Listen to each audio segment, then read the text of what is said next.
National Weather Service in Wilmington has issued a severe thunderstorm warning for northeastern Warren County, northwestern Fayette County, Ohio, northwestern Clinton County, Greene County, southeastern Montgomery County, until 5:15 p.m. At 4:47 p.m., a severe thunderstorm was located over Xenia, moving east at 20 miles an hour. Hazard, 60 miles an hour wind gusts. Source, radar indicated.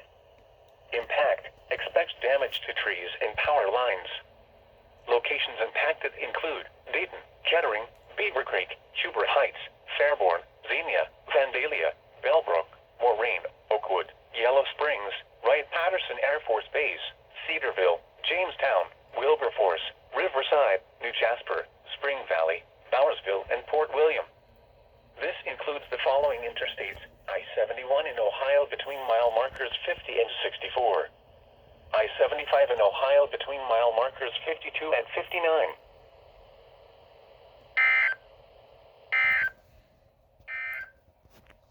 Now for the official National Weather Service forecast for Central Ohio, including Columbus and vicinity.